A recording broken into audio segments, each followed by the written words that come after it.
नमस्कार दर्शकों, आपने देखना शुरू कर दिया भैया जी गजब और मैं हूं जितेश मिश्रा। आज आप सोच रहे होंगे ये भैया जी गजब की टीम कहां पहुंच चुकी है। तो आज हम मौजूद हैं बड़े ही गजब जगह पे। और गजब जगह इसलिए है क्योंकि ये जगह कई बच्चों को शिक्षा देती है, कई बच्चों को उनका भोजन देती है, हेल्थ में काम करती है। और सिर्फ उन बच्चों के लिए नहीं, उन बच्चों के घर वालों के लिए, यानी उनकी माताओं को फ्री सिलाई की ट्रेनिंग्स, ऐसे तमाम ट्रेनिंग्स यहाँ पे दी जाती है ताकि उनका एक सुखी संसार चल सके, बच्चों को एक काफ़ी अच्छी शिक्षा मिल सके। इस वक्त मैं मौजूद हूँ निर्वेद फाउंडेशन के पास और आज हम निर्वेद फाउंडेशन के जो ओनर हैं, सीईओ हैं सुशील जी, इनसे बात करेंगे और जानेंगे कि क्या है निर्वेद फाउंडेशन, कैसे काम कर रहा है, क्या निर्वेद फाउंडेशन में कोई फंडिंग आ रही है, नहीं आ रही है। इन तमाम मुद्दों पे आज सुशील जी से चर्चा होगी। और मैं आपको बता दूं कि आज जिनसे मैं आपको मिलवाने वाला हूं सुशील जी से, वो सिर्फ एक शख्स नहीं बल्कि एक ख़ास शख्सियत हैं। अगर मैं उनके बारे में आपको थोड़ा सा बताऊं तो वो इस एनजीओ को चलाने के अलावा, ये एनजीओ सिर्फ उनका शौक़ है, पर इस शौक़ के अलावा भी वो एक जॉब कर रहे हैं। वो भारतीय रेलवे में सेवा दे रहे हैं और ऐसी तमाम चीज़ें कर रहे हैं जिससे देश का विकास लगातार हो सके।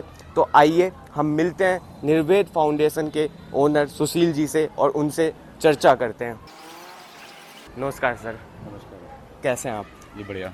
सबसे पहले तो सर आपका हमारे चैनल में बहुत बहुत स्वागत है। Thank you so much. Sir ये फाउंडेशन मैंने देखा, मैं अभी बाहर से अंदर आया, मतलब काफ़ी खुला एरिया है, काफ़ी ज़्यादा बच्चे यहाँ पे उत्साहित दिख रहे हैं। इसके पीछे का राज क्या है?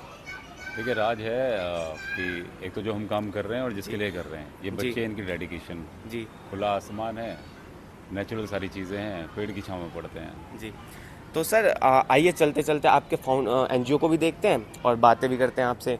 तो सर एक चीज़ बताइए कि ये जो एनजीओ है ये तो आपका एक शौक़ है, पर इसके अलावा आप अपने बारे में कुछ परिचय दीजिए। देखिए, मेरा नाम सुशील कुमार मीना है जी। वैसे मैं रेलवे में हूँ। मैं रेलवे में वरिष्ठ खंड अभियंता, लेकिन अभी फ़िलहाल हाल पोस्टिंग मेरी मिनिस्ट्री ऑफ रेलवेज़ में है। मैं विजिलेंस में आ गया जी। तो बाय प्रोफेशन तो मैं सेंट्रल गवर्नमेंट में ऑफिसर हूँ जी, है ना। ये मेरा शौक़, मेरा सपना है जो आप देख रहे हैं। तो सर ये जो एनजीओ चलाना एक ऐसा सपना जो आता है, देखिए हर इंसान, हर कोई अपने लिए जी लेता है, पर किसी और के लिए जीना काफ़ी एक मुश्किल काम है इस युग में, कलयुग में। तो ऐसे में ये सपना आपके अंदर कैसे आया, आपने कहाँ देखा ये सपना? देखिए, क्या होता है ना कि मैं कहूँ कोई भी व्यक्ति जी जीवन में है ना अपने सामने बहुत सारी चीज़ें होती देखता है और कहीं ना कहीं दिल में बहुत सारी चीज़ें लग भी जाती हैं जी। बस ये है कि वो दिल में जो लगी है वो दिमाग पे आपकी क्या छाप छोड़ कर गई है जी। हमने बहुत सारी चीज़ें देखी कॉलेज से लेके अब तक है ना। मैं कॉलेज में HBTI कानपुर से पास आउट हूँ मैं, तो वहाँ पर भी हम NSS में रहते थे, गांव वाली को देखते थे, वहाँ की समस्या को देखते थे। तो हमेशा ये होता है कि एक चीज़ तो समस्या किसी को बताना कि ये गलत है जी, एक होता है उस समस्या का समाधान उनके सामने लेके जाना और उसको है ना सॉल्व करना जी। तो बस वही था कि मैं इनकी समस्या सॉल्व कब कर सकता हूँ, वो मैं तब कर सकता हूँ जब मैं जॉब, जाहिर से होता है मेरे पास पैसा होता, मैं जॉब करता या मैं कमाता। तो वही पहले मैंने अपना प्रिपरेशन करा, तैयारी करी, सेंट्रल गवर्नमेंट में जॉब पकड़ी। देन उसके बाद में मैं यहाँ पे कोचिंग्स वगैरह पढ़ाने लग गया था। स्टार्टिंग में गवर्नमेंट जॉब प्रिपरेशन के बैचेस चलाते थे जी। अब आपने कहा कि ये समस्या जो होती है ये कैसे इसको करते हैं वो सब जी ना, तो वही मैं आपको बता रहा हूँ कि जब आप किसी का चेहरा देखते हैं ना जी, तो चेहरा देखने के बाद आपको अपने आप ही, जब उसकी आप आंखों में झाँकेंगे ना, तो आपको अपने आप ही अटैचमेंट हो जाएगा, उसकी सारी समस्या आपको अपनी लगने लग जाएंगी। पहले जब हम गवर्नमेंट जॉब के बैचेस चलाते थे, उन बैचेस के साथ साथ जब ये स्लम के बच्चे मिले, यहीं इंदिरापुरम में ही मैं रहता था पहले, तो जब ये बच्चे मिले, स्लम के बच्चे मिले, इनकी एक अलग ही समस्या थी और इनकी एक अलग ही दुनिया है, जहाँ कहीं ना कहीं गवर्नमेंट तो बहुत कुछ करती है, करना चाहती भी है, बट क्या होता है ना, ये वो वंचित तबका है ना जो कहीं ना कहीं गवर्नमेंट की रीच से बहुत दूर हो जाता है जी। तो जब इनसे मिले, इनके साथ बैठे, इनकी झुग्गियों में बैठ के खाना खाया, सारी समस्याएं समझ में आई, तो ये देखा कि वाकई में ये समस्या हमारी देश की सबसे बड़ी समस्या है, जिसमें मुझे ऐसा लगता है कि हम सबको, हमको साथ मिलकर चलना चाहिए और इस समस्या को दूर करना चाहिए। सर इतनी बड़ी संस्थान को आप रन कर रहे हैं, तो इसमें किस किस तरह की चुनौतियाँ आपके सामने आती रहती हैं? देखिए, सबसे जो पहली चुनौती होती है ना, वो चुनौती होती है हमारी उस बच्चे को ये बताना कि तुम्हारा जो शिक्षा का सपना है वो पूरा हो जाएगा जी। पहले उसको सपना दिखाना, क्योंकि इनके लिए सपना देखना भी एक बहुत बड़ी बात है जी। फिर वो ये समझाना कि सपना पूरा हो जाएगा। फिर चुनौती आती है इनके माँ बाप क्योंकि कहीं ना कहीं ना अर्निंग सोर्स होते हैं अपने माँ बाप के। जी। तो एक तरीके से हम किसी का अर्निंग सोर्स ख़त्म कर रहे हैं तो समस्या तो आएगी आएगी। आई। इनके माँ बाप को समझाना। फिर शुरू होती है हमारी दूसरी समस्या कि जब हम समाज में इनको पढ़ाते हैं, जी। देखिए हमारा कोई स्कूल नहीं है। आप यहाँ भी देख लीजिए, पेड़ के नीचे बैठे हुए हैं, यहाँ टीन शेड है। फिर भी अगर मैं बाकी अपने सेंटर्स की बात करूँ बिहार की, बिहार में हमारे यहाँ खेतों में क्लासेस चलती हैं। अच्छा। लखीमपुर में एक बिल्डिंग स्ट्रक्चर लिया हुआ है। पटना में हम लोगों ने सामुदायिक भवन है, गवर्नमेंट से परमिशन लेके वहाँ पढ़ाते हैं। तो मेन मकसद तो हमारा खैर पढ़ाना है। तो समस्याएं जो आती हैं वो यही चीज़ आती हैं, कहाँ बैठ के पढ़ाएं, क्या करें। लेकिन सबसे बड़ी समस्या है बच्चे का पढ़ना, उसके माँ बाप का भेजना, और बच्चों की जो या इनके माँ बाप की जो असल ज़िंदगी में जो परेशानी है, जो टेंशन चल रही हैं, हम उन टेंशनों को, उन समस्याओं को कैसे ख़त्म कर सकें जिससे कि बच्चे पढ़ें और माँ बाप उन्हें भेजें। वो समस्या होती है इनकी खाने की। जी। तो एक शर्त टाइप रख लीजिए कि हमने पेरेंट्स के सामने रखी कि अगर खाना पीना कपड़ा हम दे देते हैं तो क्या आप बच्चों को पढ़ाएंगे फिर? जी। तो जाहिर सी बात है, जिसका पेट भरा हुआ है, जिसको कपड़े मिल रहे हैं, खाने मिल रहे हैं, स्टेशनरी या बाकी चीज़ें हम देख रहे हैं, तो ये शर्त हमने रखी और ये हमारी काफ़ी सक्सेसफुल हुई और बच्चे हमारे पास में पढ़ रहे हैं। जी। तो समस्या मेन यही होती है। सर, जिस तरह से देखा जाता है, जैसे कि आपने बताया कि आप इनकी झुग्गियों में गए, इन बच्चों से बातचीत की, तो ऐसे में कई बार देखा जाता है कि इन्हीं झुग्गी में से बहुत से ऐसे युवा भी निकलते हैं जो नशे ऐसी चीज़ों में पड़ चुके होते हैं। तो क्या आपका संस्थान उनको सुधारने के लिए, या फिर इनमें से भी बहुत छोटी छोटी उम्र में ही बच्चे नशा करना चालू कर देते हैं, तो क्या ऐसे किसी बच्चे से आपने आज तक डील किया है? नशे के तो देखिए हमारे पास बहुत बच्चे मिले हैं। अच्छा। अगर मैं नशे की बात करूँ तो दिल्ली में स्लम में आप देखा होगा तो ज़्यादातर जगह नशे और ये सब चीज़ें कॉमन है। जी। अगर मैं यहाँ की इंदिरापुरम की बात करूँ तो यहाँ पर भी नशा कॉमन है। कॉमन है। सबसे ज़्यादा नशे की चीज़ें देखी हमने लखीमपुर में। लखीमपुर उत्तर प्रदेश में आता है। वहाँ पर तो ज़्यादातर लोग आदी हैं इस चीज़ के। जैसा पंजाब का आपने नाम सुना होगा। जी। मतलब मैं किसी स्टेट या किसी जगह को मतलब बदनाम नहीं कर रहा, बट मैंने समस्या जो देखी, हालांकि ये पूरे देश में ही हर जगह है। जी। हमारे पास बहुत बच्चे ऐसे मिले हैं। जी। कोई रुमाल लेके सूंघ रहा है, उसमें कुछ डालता हुआ, कुछ बीड़ी सिगरेट गुटखा इस टाइप का भी है। बट वो जो रुमाल लेके सूंघना या ये चरस गांजा अफीम या मतलब और भी बहुत सारी चीज़ें होती हैं, तो हमें ऐसे बहुत बच्चे मिलते हैं। और उन बच्चों से डील करना इन सेंस कि मतलब आप एक ऐसी आदत छुड़ा रहे हो जिस आदत से उनको सुख मिल रहा है, वो अलग ही एक दुनिया में रहते हैं। तो बहुत मुश्किल होता है उन चीज़ों का। बट मैं ये नहीं कहूँगा कि मेरे पास में इसके लिए एक स्पेशलाइज टीम है। मेरे पास कोई टीम नहीं है इसकी। और टीम ना होने का जाहिर सी बात है कि मैं एजुकेशन पे फोकस कर रहा हूँ। तो जितने लोग हैं हमारे पास हैं, जो चीज़ें मिलती हैं, जहाँ पे हमारे पास बच्चे मिलते हैं, हम उनके लिए काम करते हैं और काफ़ी बच्चों को हमने से निकाला भी है। अच्छा सर, अभी आपने मुझे कुछ तमाम शहरों के नाम बताया, तो आपकी जो संस्था है वो किन किन शहरों में काम कर रही है इस वक्त? क्योंकि हमारा जो मेन सेंटर्स हैं वो यूपी बिहार में ज़्यादा हैं। जी। यूपी में हमारा गाजियाबाद है, मेरठ है, लखीमपुर है। जी। ये मेन हमारे सेंटर्स हैं, जो बड़े सेंटर्स हैं। जी। इसके अलावा अगर मैं बिहार की बात करूँ तो बिहार में हमारे पटना में और गया में। जी। गया में हम लोगों के 5 सेंटर्स हैं, पटना में हमारे 6 सेंटर्स हैं। इसके अलावा वहाँ पर राजस्थान है, उत्तराखंड है और हिमाचल प्रदेश है।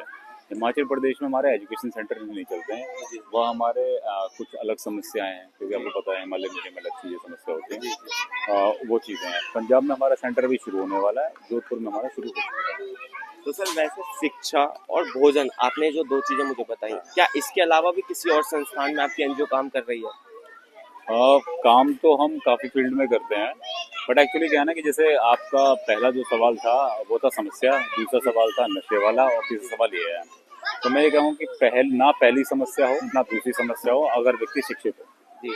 तो मेन हमारा सारा फोकस घुमा के हम शिक्षा पे ही लेके आ जाते हैं। क्योंकि जैसे हम बाकी काम करते हैं वुमेन एम्पावरमेंट का, बच्चों को स्किल डेवलपमेंट की चीज़ें सिखाते हैं, क्योंकि कहीं ना कहीं बच्चों को अपना पेट पालने के लिए, इनके माँ बाप को पेट पालने के लिए पैसा चाहिए। तो हम apart from education skill development की क्लासेस भी चलाते हैं, जैसे साबुन बनाना सिखाते हैं, सिलाई कढ़ाई वगैरह सिखाते हैं, बैग्स बनाना, कपड़े सिलना, मतलब ऐसी और अदर एक्टिविटीज़ होती है। कंप्यूटर एजुकेशन देते हैं, और कंप्यूटर आप जानते हैं कि आज की बेसिक नीड है।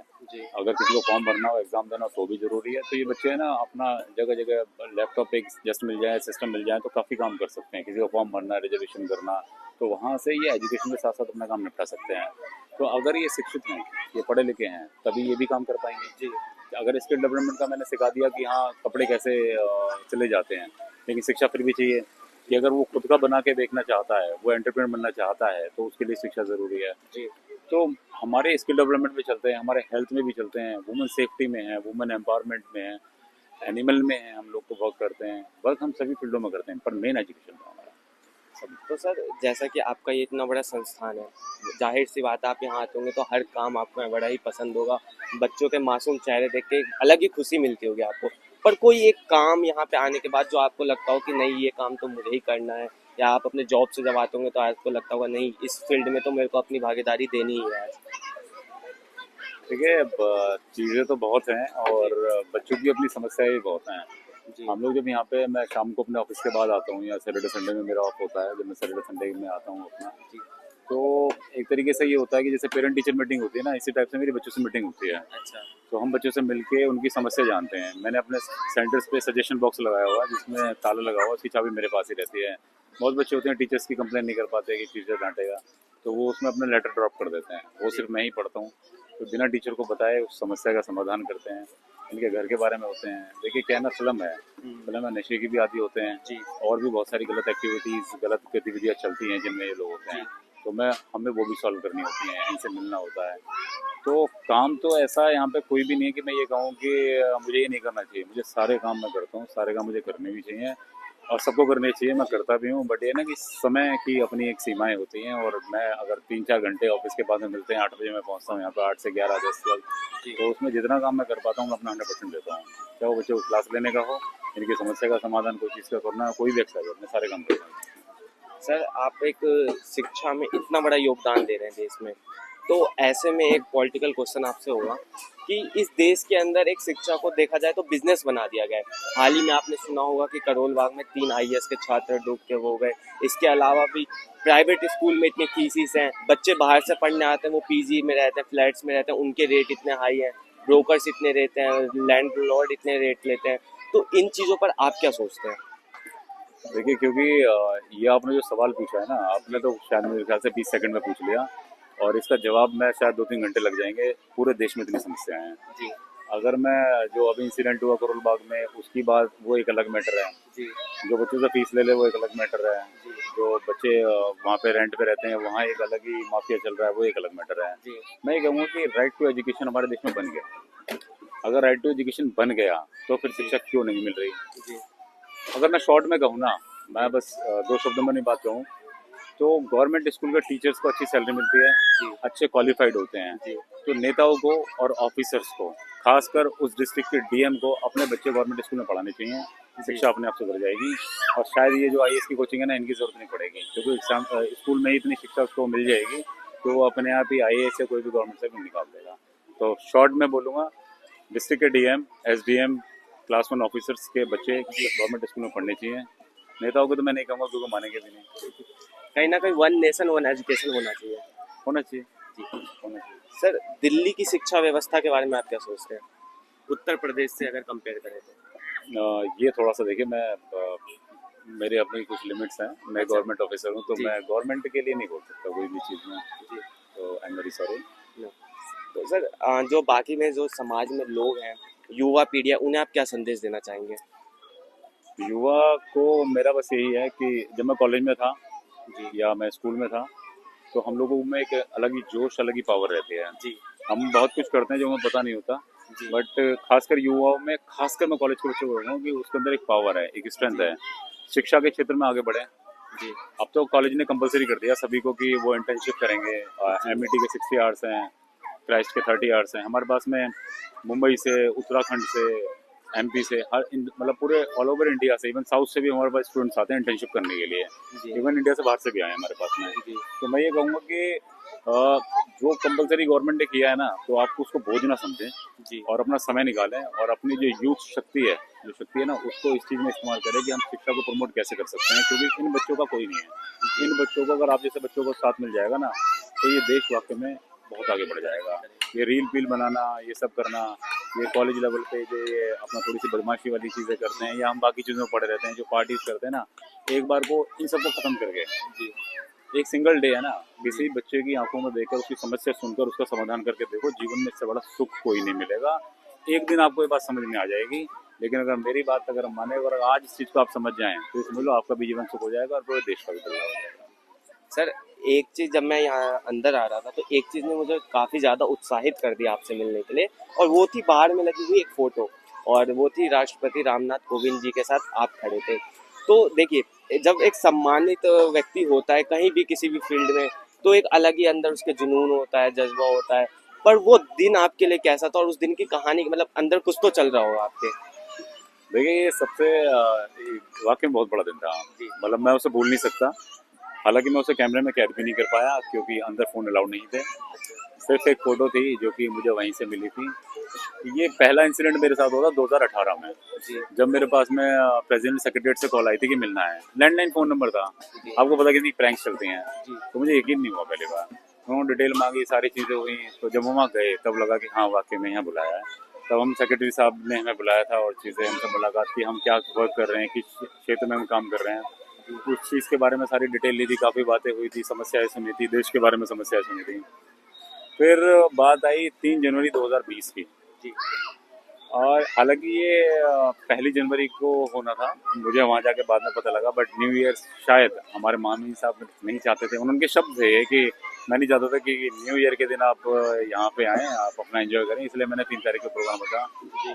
मे भी शायद वो समय था जब महामहिम ने हमको बुलाया था। शिक्षा के क्षेत्र में एक पूरे देश में वो कुछ बदलाव लाना चाहते थे।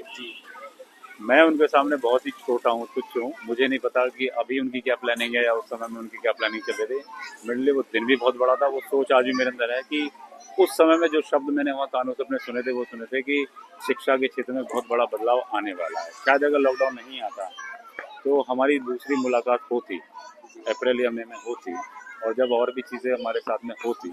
बट मेरे लिए बहुत बड़ा दिन था। वो एप्रिसिएशन, वो बैठना, वो सारी चीज़ें करना, और इन बच्चों का, इनका मुद्दा मैं वहाँ तक पहुँचा पाया, ये मैंने कभी नहीं सोचा था। मैं सिर्फ ये काम करे जा रहा था, अपना ऑफिस, अपनी जॉब, मेरे काम, सब चीज़ें चलती रहती थी। मैं सोचता था मे भी शायद हम जिस फील्ड में काम कर रहे हैं उस समय मेरे पास में, जिस समय मैं गया 2020 में, करीबन 3700 बच्चे थे जिनको मैं पढ़ाता था। जी। और हम लोगों ने कभी कोई गवर्नमेंट ग्रांट या CSR नहीं लिया था। जी। ना ही हमारे पास हेल्प है इस चीज़ की, ये फंडिंग वाले मामले में। मुझे नहीं पता कि उनकी क्या सोच या उनकी क्या इंक्वायरी थी। बट वाकई में वो बदलाव लाना चाहते थे और वो लाएंगे। वो ऐसे व्यक्ति हैं, मतलब वो पर्सनली बहुत अच्छे इंसान हैं। और इंसान क्या, मेरे लिए तो मामा ही हैं, इस देश के पूर्व राष्ट्रपति रहे हैं। जी। बहुत बड़ी बात है। सर, एक लास्ट सवाल आपसे ये होगा कि जो इस संस्थान को चलाने के लिए क्या आप कोई फंडिंग लेते हैं या फिर ये सब चीज़ें आप कैसे संभालते हैं? ये भी आपका बहुत बड़ा सवाल है। और इस चीज़ का जवाब मैं, मतलब हर दिन हमारी समस्या होती हैं, है ना, हर दिन। अभी रिसेंट में बताऊं तो हमारा ई रिक्शा था। ई रिक्शा हमारा है ना, वो फूड खाने के काम में आता है। जो वॉलंटियर्स हैं उनको लाने के लिए भी काम आता है। बच्चों को खाना देते हैं ना, बनता दूसरी जगह यहाँ पर आता है। वो भी चोरी हो गया था, तो उसकी बॉडी मिली खाली, जिसमें बैटरी निकाल ली, उसके पहिए निकाल लिए, मोटर निकाल ली। ऐसे इंसिडेंट होते रहते हैं। तो ये फंडिंग वाला जो है ना, इसमें हम पूरा सिस्टम हमारा हिल जाता है। बिकॉज हम जो टीम है हमारी पूरी, हम मैक्सिमम गवर्नमेंट ऑफिसर्स ही हैं, गवर्नमेंट एम्प्लॉयज़ हैं, गवर्नमेंट ऑफिसर्स हैं हम लोग। और कुछ प्राइवेट वाले भी हैं हमारे साथ में। तो जो फाइनेंशियल सपोर्ट हम लोग लेते हैं वो फ्रेंड एंड फैमिली का लेते हैं। अभी हमारे पास में कोई गवर्नमेंट ग्रांट या CSR नहीं है। और इन काइंड सपोर्ट लेते हैं हम। नॉर्मल कोई भी बाहर का आता है, किसी को हेल्प करनी है, हम हमारी कोशिश ये रहती है कि डायरेक्ट बच्चों को डिस्ट्रीब्यूट करते हैं, बच्चों की चीज़ों को लेते हैं। तो किस तरीके से मैनेज होता है ना, ये एक बहुत बड़ा सवाल है। और इसमें क्योंकि मैनेज करने में सिर्फ पैसा नहीं लगता, उसमें हमारी डेडिकेशन, हमारी सोच, हमारा समय लगता है, एक्स्ट्रा एफर्ट लगते हैं, जो शब्दों में बयां करना थोड़ा मुश्किल है। बट ये है कि हाँ, हमारे पास कोई गवर्नमेंट ग्रांट नहीं है, कोई CSR नहीं है। एंड ये मैंने बोर्ड पे भी बाहर लिखा हुआ है कि हम इनका डोनेशन ही लेते हैं। और सपने बहुत हैं जो कि मुझे पता है बिना फंडिंग के पूरे नहीं होंगे। बच्चों का स्कूल बनाना, रेजिडेंशियल स्कूल बनाना, बहुत चीज़ें हैं। तो ये फंडिंग हमारे। सर, आपका बहुत बहुत धन्यवाद कि आपने अपने महत्वपूर्ण समय में से आज हमें टाइम दिया और आज आपसे हमारी चर्चा हुई। तमाम मुद्दों पे हमने आज बात की और आप जो ये कार्य कर रहे हैं उसके लिए आपको बहुत बहुत शुभकामनाएं। आज हमने निर्भय फाउंडेशन के CEO ओनर जो हैं सुशील जी, इनसे बात की। अभी यहाँ पे जो तमाम बच्चे हैं, आज संडे का दिन है, फिर भी ये बच्चे कितनी डेडिकेशंस के साथ आज यहाँ पर मौजूद हैं, पढ़ने आए हुए हैं। ये बच्चे प्रॉपर स्लम एरिया से आते हैं और यहाँ पे शिक्षा प्रदान करते हैं इन्हें खाना भी मिलता है। इसके अलावा इन्हें स्किल्स डेवलपमेंट की क्लासेस भी मिलती है यहाँ पे, जिस स्किल्स डेवलपमेंट की क्लासेस में इन्हें कंप्यूटर चलाना, सिलाई कढ़ाई और बैग्स बनाने, ऐसे तमाम चीज़ें सिखाई जाती हैं। पर इन्होंने जो मुझे एक चीज़ बताई कि मेन फोकस शिक्षा पे ही रहता है, क्योंकि अगर स्किल्स आ भी जाएँ तो सबसे बड़ी चीज़ है वो है शिक्षा। शिक्षा काफ़ी ज़्यादा ज़रूरी है और ये एक बहुत बड़ा ग्राउंड है, बहुत बड़ा फाउंडेशन है ये, जहाँ पे ऐसे कई तमाम बच्चे हैं। इधर की साइड भी, उधर भी बच्चे बैठे हुए हैं, इसके अलावा उधर के साइड भी बच्चे बैठे हुए हैं। तमाम सीट्स हैं वो अब भी खाली हैं, कुछ बच्चे आएंगे यहाँ पे, वो पढ़ेंगे। इसके अलावा उधर की साइड में बच्चों के लिए एक प्ले एरिया भी बना रखा है, जहाँ पे काफ़ी सारे झूले लगाए गए हैं और कुछ शेल्टर्स भी हैं यहाँ पे, जिसमें बैठ के भी बच्चों को पढ़ाया जाता है गर्मियों के दौरान में। तो ये थी हमारी आज निर्दय फाउंडेशन के सीईओ ओनर सुशील जी से उनकी चर्चा। अगर इस वीडियो पे आपकी कोई राय हो तो हमें कमेंट बॉक्स में बताएं। अगर कोई बात आप हम तक पहुंचाना चाहते हो तो कमेंट बॉक्स में ज़रूर लिखें। और ऐसी तमाम वीडियोस के लिए देखते रहिए भैया जी गजब। मैं जितेश मिश्रा, कैमरा पर्सन प्रदीप झा के साथ। धन्यवाद।